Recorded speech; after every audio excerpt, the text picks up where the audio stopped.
Fala pessoal do canal UMOL de Dicas, muito bem-vindo para mais um vídeo. Hoje, continuando a série das provas da UERJ, vou realizar a segunda, vou mostrar o desenvolvimento de algumas das questões de química, né, de algumas questões da prova, que foi a segunda prova que ocorreu no ano de 2016 para o vestibular, né, para o ingresso na Universidade do Estado do Rio de Janeiro de 2017. Então, vamos lá, vamos de prova. Cadê? Ui, ui, ui. Ó, nessa questão aqui, tinha um texto, né, para você realizar 3 questões dentro desse texto aqui. Tá? E aí fala assim: peixe ósseo com barriga natatória é o órgão responsável por seu deslocamento vertical, encontra-se a 20 metros de profundidade no tanque de um oceanário. Para buscar alimento, esse peixe se desloca em direção à superfície. Ao atingi-la, sua bexiga natatória encontra-se preenchida por 112 mililitros de oxigênio molecular. Aí a questão 31 diz o seguinte: considerando que o oxigênio molecular se comporta como um gás ideal em condições normais de temperatura e pressão, quando o peixe atinge a superfície, a massa de oxigênio molecular na bexiga natatória em miligramas é igual a o quanto? 80, 120, 160, 240, por aí vai. Então, como é que a gente vai fazer essa questão aqui? Essa questão é da parte de gases. Então, a gente tem lá as fórmulas do PVT por Votó ou do PV igual a nRT, que é a que a gente vai usar aqui em questão. Então, pelas informações, a gente tem o seguinte, ó, ele fala na questão sobre o oxigênio molecular. A fórmula química do oxigênio molecular é o O2, e a massa molecular dessa substância é de 32 gramas para cada mol. Lembrando que aqui no canal tem vídeos lá falando sobre como a gente calcula, né, as relações numéricas de mol para massa, mol para número de moléculas e para volume nas condições normais de temperatura e pressão. Então, esse valor aqui eu cheguei porque na prova a gente tem a tabela periódica, um oxigênio vale 16 gramas, então 2 oxigênios vão valer 32 gramas, tá? E aí, o volume dado na questão é de 112 mililitros. Nos estudos dos gases, a gente tem que transformar para litro, tá? Então, aqui eu vou passar para litro. Para passar de mililitro para litro, a gente tem que dividir esse valor por 1.000. Então, 112 dividido por 1.000 dá 0,112. E no texto mencionou condições normais de temperatura e pressão, que a gente vê na escola como CNTP. E é que quando eu falo condições normais de temperatura e pressão, significa que essa substância, esse gás, né, a pressão, ele se encontra na pressão de 1 atmosfera e a temperatura é de 0 graus Celsius. Como a gente está estudando essa fórmula aqui, tanto no PV tipo Votó quanto no PV igual a nRT, a temperatura tem que ser em Kelvin, na escala Kelvin. Então, eu teria que somar a temperatura em Celsius mais 273, que dá 273, né? 0 mais 273 dá 273. Então, essa aqui vai ser a temperatura que a gente vai ter que usar na fórmula. Então, a gente tem a massa molecular, a gente tem o volume, a gente tem a pressão e a gente tem a temperatura. E aí, ele está perguntando qual é a massa, né? O Mzinho. Eu quero saber, isso aqui é a massa molecular. E aí, a fórmula do PV, a fórmula é PV igual a nRT. Aí, já em outras questões que eu resolvi aqui no canal, e também lá, acho que, se eu não me engano, no último vídeo. Enfim, tem algum vídeo aqui anterior a esse, de resolvendo a questão do UERJ, que eu fiz, que para descobrir o número de mols, é só você dividir a massa experimental da substância pela massa da molécula, né, da fórmula química. Então, se eu sei que o N é Mzinho sobre MM, eu coloco MM porque retrata a massa molecular. Tem livros que falam só Mzão linha, que aí é a mesma coisa, tá, gente? Só não pode ser só o Mzão sozinho, porque se for o Mzão sozinho é a concentração molar, aí pode rolar uma confusão. Então, eu vou substituir, no lugar do N da fórmula, eu vou colocar o Mzinho sobre MM. Então, a fórmula que era assim, agora ela passou a ser assim. PV igual a Mzinho RT sobre MM. Então, aqui agora vai dividir pela massa molecular da substância. E aí a gente tem, na questão foi dada a pressão, o volume, o Mzinho é o que a gente precisa descobrir. O R não foi dado na questão, mas ele tem no final da prova, que tem lá a tabela periódica que vem algumas informações adicionais. O R é uma constante, e nesses casos, quando estiverem nessas unidades, as outras informações, o R vai valer 0,082, tá? Se fosse diferente, também lá na prova viria essa informação. A temperatura é 273 e a massa molecular é 32. Então, é só substituir agora todo mundo e eu vou isolar o Mzinho. Então, todo mundo que está aqui vai passar para o outro lado, o 32 vai passar multiplicando, e esse 0,082 e o 273 vai passar para o outro lado dividindo. Então, a massa vai ser 0,112 vezes 32 dividido por 0,082 vezes 273. Aí isso aqui vai dar 3,584, isso aqui vai dar 22,386. E quando realizar essa divisão, a resposta é 0,60. E aí a massa nessa fórmula que quando a gente descobre, ela vem em gramas. Só que na pergunta falava justamente em miligramas. Então, para você transformar de grama para miligrama, você multiplica por 1000. Então, aqui a vírgula vai dar 3 casas para a direita e a resposta vai ser 160, que é a opção C. Então, assim, não é uma questão difícil, tá? Essa questão aqui. Você lembra da fórmula, é só aplicar a fórmula. A dificuldade dessa questão está em você conseguir obter as informações. Tem que lembrar que as condições normais de temperatura e pressão têm essas informações, tem que lembrar das unidades, você tem que colocar na unidade padrão, o volume em litro, a pressão em atm e a temperatura em Kelvin. Precisava da massa molecular. Se você não fizesse isso aqui, você descobriu o Nzinho, que é o número de mols. Aí você depois poderia até fazer uma regra de 3. 1 mol vale 32. Então, quantos mol... aí o número que você descobriu vale quanto de massa. Você ia achar a mesma resposta. Então, existem outros caminhos para você seguir. O importante aqui era você conseguir destacar, né, as informações dadas no enunciado e aplicar a fórmula. E aí, como eu falei, né, não existe só um caminho padrão. Eu coloquei desse jeito aqui para ficar mais tranquilo, mas poderia seguir por outro jeito desde que você seguisse as regras da matemática. Tá? Então, próxima questão, 34. Em determinadas condições, a toxina presente na carambola, chamada de caramboxina, é convertida em uma molécula X sem atividade biológica, conforme representado abaixo. Então, essa molécula aqui, ela se transforma nessa molécula aqui. Nesse caso, 2 grupamentos químicos presentes na caramboxina reagem formando um novo grupamento. Então, aqui, a gente vai ter 2 grupos funcionais que vão reagir entre si para formar um novo grupo, uma nova função química. E aí, qual é essa função química que foi formada nesse processo? Aí, aqui, ó, o que tem aqui, o que tem aqui que não tinha aqui, né? Aí, olha só, eu marquei aqui, ó. Aqui, a gente tem uma carboxila, que é um carbono fazendo dupla OH. Isso aqui é um ácido carboxílico. Aqui a gente tem uma amina, que é um carbono se ligando com NH2. Aqui, de novo, ó, carboxila, C dupla OH. Aqui a gente tem um álcool ligado no anel, uma hidroxila ligado no anel aromático, perdão. Isso aqui é um fenol. E aqui, embora escondido, a gente tem um oxigênio se ligando com 2 carbonos, um carbono para a direita e um carbono para a esquerda. Eu inverti os lados, mas tudo bem, você entendeu. E aí a gente tem, então, éter, ácido, amina, ácido e fenol. Aí aqui a diferença é que aqui a gente continua tendo éter, aqui a gente continua tendo fenol e aqui a gente continua tendo ácido carboxílico. Isso aqui é novo, isso aqui não tinha. Aí qual é a função química aqui presente? Ó, aqui eu tenho um carbono fazendo ligação dupla com oxigênio e esse mesmo carbono se liga com nitrogênio. Quando isso acontecer, o carbono que se ligar com nitrogênio tiver uma dupla O, significa que a função química que vai ser amida. A opção C é a opção verdadeira. Tá? Então, bem tranquila essa questão de funções orgânicas. Lá no Instagram do Mal de Dicas, eu já postei a identificação de funções orgânicas em 3 partes, se não me engano. E ficou bem maneiro, assim. Eu coloquei as que mais aparecem nos vestibulares, tá? Então, depois dá uma conferida lá, se você ainda tem certas dúvidas nesse assunto. Questão 35. Indicadores ácido-base são substâncias que, ao serem adicionadas à solução aquosa, modificam sua coloração de acordo com o pH do meio. Observe a seguir a variação de cor proporcionada por 4 indicadores em função do pH. Então, a gente tem aqui a escala do pH, que vai de 0 a 14.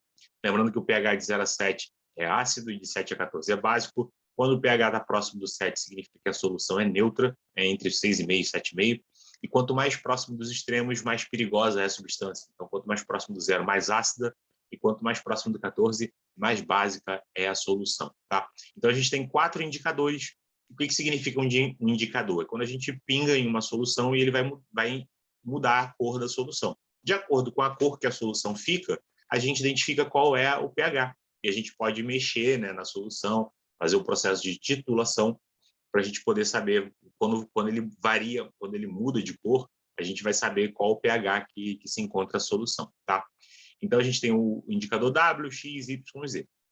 Aí, considere o preparo em laboratório de 2 soluções de NaOH. NaOH é uma base, né? Com concentrações de 10 elevado a menos 2 e 10 elevado a menos 5. Isso aqui é 5? É 5, né? Ou é 6? Ih, gente, agora? Acho que é 5, hein? Mol por litro. No próximo slide eu vou dar o uso. É possível diferenciar visualmente essas soluções com a edição do seguinte indicador. Então, qual desses indicadores eu posso utilizar para mostrar duas cores diferentes quando eu pingar nessas duas soluções aqui, tá? Então, olha só, a solução 1 é 10 elevado a menos 2 e a solução 2 é 10 elevado a menos 5, tá? Só que aqui a gente tem um detalhe muito importante que, de certa forma, é como se fosse uma pegadinha. A substância que a gente está trabalhando é o NaOH, é uma base. Então, essa solução, ela dissocia liberando o íon OH-. E, no caso, quando isso acontecer, o que a gente calcula não é o pH, a gente vai calcular o pOH. Então, o pOH da primeira solução é 2 e o pOH da segunda solução é 5. Então, isso aqui é o rolo do pOH. Se você se basear por isso, 2 e 5, você marcaria o X, porque ó, o 2 vai apresentar na primeira solução a cor vermelha e o 5 ficaria aqui, que a segunda solução ficaria laranja. Aí você vai no X, crente que está abafando e não está abafando nada, porque você vai errar. Aí a gente teria que transformar esses valores de pOH em pH. E aí, como é que eu faço isso? Existe uma regrinha, né, que pH mais pOH vale 14. Então, se eu sei que essa soma é verdadeira, então, se o pOH da primeira vale 2, quanto vai ser o pH da primeira? Então, pH vai ser 2 mais 2 igual a 14, então o pH da primeira solução é 12. E o pH da segunda solução é 9. Então, esse 2 aqui vira 12 na escala de pH e esse 5 na escala do pH vira 9 na escala do pH. Tá? Meio confuso? Ó, isso aqui o que a gente calculou foi a concentração dos íons OH- nas duas soluções. Eu transformei esses valores para pH. Como eu fiz essa transformação? pH mais pOH dá 14, então essa transformação aqui eu consegui fazer apenas numa equação do primeiro grau. E aí, sabendo disso, então, quer dizer, na primeira solução o pH é 12 e na segunda é 9. Se eu voltar para cá, ó, onde é que varia entre o 12 e 9? Aí, ó, aqui ó, seria o 9, ficaria azul, aqui, ó, 9 seria aqui, e o 12 seria aqui. Então, o indicador que eu poderia utilizar para indicar duas cores diferentes nessas soluções seria o indicador Z. Porque se eu utilizar no Y, as duas ficariam azul. Se eu utilizar no X, as duas ficariam laranja. Se eu utilizar na primeira, as duas ficariam amarela. Então, essa aqui vai ser o indicador certo, viu? Então, assim, não é difícil essa questão. Tinha só a questão, né, dos detalhes aqui da pegadinha, que ele deu uma solução básica, que descobriu o pOH. E eu já falei sobre isso em algum vídeo aqui do canal e também lá no Instagram, eu acho que eu já postei sobre isso, que quando for assim 10 elevado a um determinado valor, o pOH ou pH vai ser a mesma coisa que o valor do expoente, o número que está aqui no expoente. Então, 10 elevado a menos 2, o pOH vale 2, tá? Então, tem esses macetes aí também que a gente pode fazer. Próxima questão, a 38, fala sobre os 4 novos elementos químicos que foram incorporados à tabela de classificação periódica, sendo representados pelos símbolos U, UT, UUP, UUS e UO. Dentre esses elementos, aquele que apresenta maior energia de ionização. Então, essa aqui é uma questão antiga, a tabela já não tem mais esses elementos químicos, agora eles já apresentam nome, na verdade, né? Não é mais essa sigla. E aí aqui, ó, a tabela periódica dessa prova. O T, o P, o S e o O. Aí ele está falando sobre energia de ionização. Energia de ionização cresce para a direita e cresce para cima. Então, a gente vai sempre crescer nesse sentido aqui. Então, se cresce para a direita, o que tiver mais para a direita vai ter o maior valor de ionização, que é o UO, a opção D. Tranquilo? Aí, detalhe, né? Se fosse afinidade eletrônica, os gases nobres não participam. Aí ele não entraria, seria o US. Mas como energia de ionização ou potencial de ionização, né? Alguns livros trocam o termo, mas ele está incluído. Questão 41. Essa questão aqui, eu acho que foi a questão mais difícil dessa prova, porque dá um trabalhinho, porque são duas reações muito grandes e envolve a parte de estequiometria. Então, ó, durante a Segunda Guerra Mundial, um cientista dissolveu duas medalhas de ouro para evitar que fossem confiscadas pelo exército nazista. Posteriormente, o ouro foi recuperado e as medalhas novamente confeccionadas. As equações balanceadas a seguir representam o processo de dissolução e de recuperação. Então, olha só, aqui a gente tem o ouro, aí ele reage com ácido nítrico, com ácido clorídrico, forma essas três substâncias aqui. Aí depois, para recuperar o ouro, eu pego essas três substâncias aqui, reajo entre elas, e eu vou formar essas três substâncias e o ouro está aqui novamente, tá? Aí admita que foram consumidos 252 gramas de ácido nítrico aqui no processo de dissolução das medalhas. Nesse caso, qual vai ser a massa de NaHSO3 em gramas necessárias para a recuperação de odor. Ele quer saber a massa dessa substância aqui de baixo. Ó. Então, a gente tem duas reações. Eu estou fornecendo o valor de uma substância da reação de cima e estou pedindo o valor da substância de uma outra substância da reação de baixo. Como eu faço isso? Então, só, primeira coisa, o primeiro caminho mais tradicional. Eu posso fazer, né, a regra estequiométrica dessa substância aqui com qualquer uma aqui do produto, desde que essa substância que tem aqui no produto esteja na reação de baixo. Então, por exemplo, eu poderia comparar aqui o HNO3 com o HAUCl4, que está aqui, ó, tá vendo? Então, isso daqui eu reajo com isso, eu faço uma regra estequiométrica entre essas duas substâncias, vou descobrir o valor dessa substância aqui, que vai ser produzida na reação de cima, e aí depois eu separo e faço uma comparação entre essas duas substâncias utilizando o valor da substância ali de cima. Esse é um caminho. Eu faria duas processos de estequiometrias para descobrir o valor da substância da reação de baixo. Ou existe o caminho curto, né, que você obtém-se uma reação global a partir das duas reações. Então, eu posso cortar as substâncias que são idênticas em lados opostos aqui, desde que estejam na mesma quantidade. Então, foi isso que eu fiz. Eu fiz uma reação global. A reação de cima, eu tive que multiplicar por 2, porque aqui tinha um ouro e aqui tinha 2. Ó. Aí eu multipliquei a reação de cima tudo por 2. Então, aqui entram 2, aqui virou 6, aqui virou 8, aqui virou 2, aqui virou 6, aqui virou 6. Aí eu cortei as substâncias que tinham iguais em lados opostos e a reação global foi essa daqui, ó. Eu obtive essa reação daqui. Nessa reação global, eu tenho o HNO3, que é a substância que ele está dando para a gente o valor, e eu tenho o NaHSO3, que é a substância que a gente quer descobrir. Então, eu vou fazer uma regra de 3, né, uma estequiometria, entre essas duas substâncias. Então, 6 mols do HNO3 está para 3 mols de NaHSO3. Então, vai ficar 6 vezes a massa molecular dessa substância, que é 63, e vai ficar 3 vezes a massa molecular dessa substância, que é 104. Na linha de baixo, eu coloco a massa experimental, né, da substância HNO3 que foi dada na questão, que era 252, e aqui eu coloco o X, que é o valor que eu quero descobrir. Multiplico cruzado, vai ficar 6 vezes 66 vezes 63 vezes X, que é igual a 252 vezes 3 vezes 104. Isolo o X, e no final das contas o X vale 208 gramas. Essa é a opção C. Aqui é a substância NaHSO3. Beleza, pessoal? E é isso. Espero que vocês tenham gostado desse vídeo. Não esquece de deixar o like aqui, compartilhar com as pessoas que estejam estudando para o vestibular. Seja o ERJ, seja outro vestibular, esse vídeo pode ajudar de alguma forma. E se você quiser ajudar, a gente tem lá o PicPay, a nossa Pix também, é só mandar um e-mail lá no maldicas@gmail.com. E se você tem dúvidas sobre outros assuntos, pode comentar aqui nesse vídeo ou mandar um e-mail para a gente também, que a gente ajuda você. A gente, uma pessoa só falando, nós. É isso aí, pessoal. Até o próximo vídeo. Tchau!